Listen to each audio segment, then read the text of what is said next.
Shalom, jemaat yang dikasihi Tuhan, selamat pagi. Saudara, Tuhan menyelamatkan hidup kita supaya kita menjadi alat keselamatan bagi orang lain juga. Saudara, bagaimana hidup kita supaya menjadi alat untuk menyelamatkan orang lain? Hidup kita harus menjadi pengaruh, memberi pengaruh bagi orang lain. Ada kisah di negara Ohio, negara bagian Amerika Serikat pada tahun 1958, seorang anak yang bernama Jimmy Mastronart yang berusia 11 tahun, saudara, dia menyumbangkan moto untuk negaranya yang diambil dari Injil Matius pasal 19 ayat 26. With God all things are possible. Bagi Allah segala sesuatu mungkin.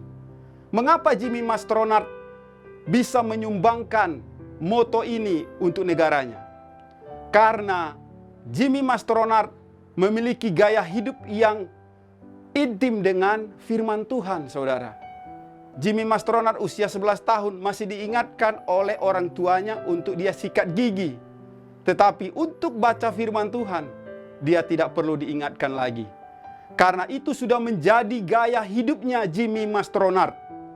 Saudara, segala sesuatu yang menjadi gaya hidup kita, itu akan mempengaruhi kita. Dan itu yang akan menjadi pengaruh dari hidup kita kepada orang lain. Firman Tuhan dari Injil Matius pasal 5 ayat 13-16 berkata, "Kamu adalah garam dan terang dunia." Saudara, kita garam.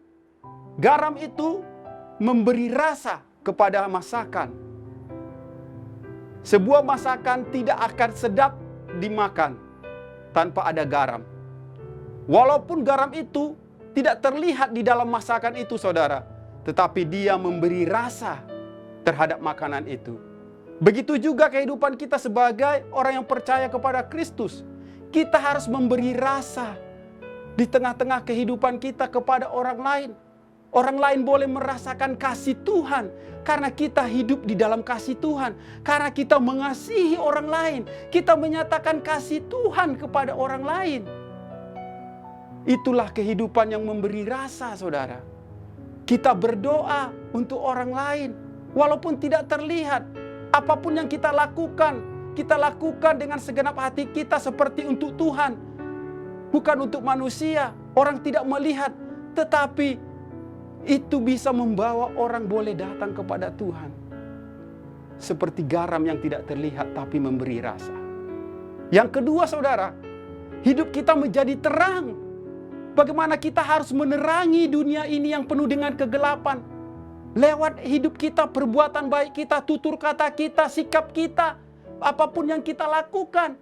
Orang jadi tahu, oh yang saya lakukan ini salah. Oh, saya ini sedang melakukan hal yang tidak benar. Saya ini sedang dalam dosa. Orang jadi tahu karena melihat sikap hidup kita yang menjadi terang, saudara.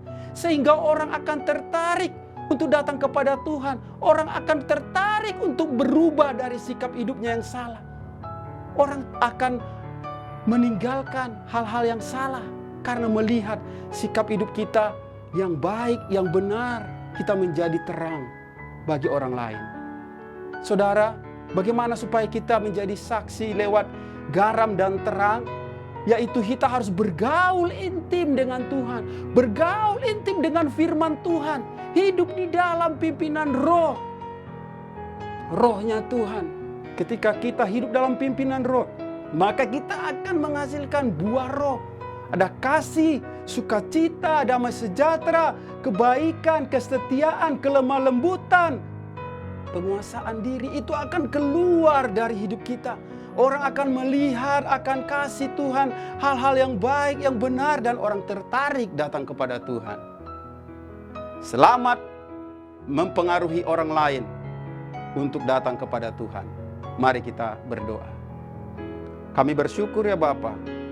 Bapa menyelamatkan hidup kami, supaya kami juga menjadi alat Tuhan untuk menyelamatkan orang lain. Lewat hidup kami yang memberi pengaruh. Kami adalah garam. Kami adalah terang Tuhan.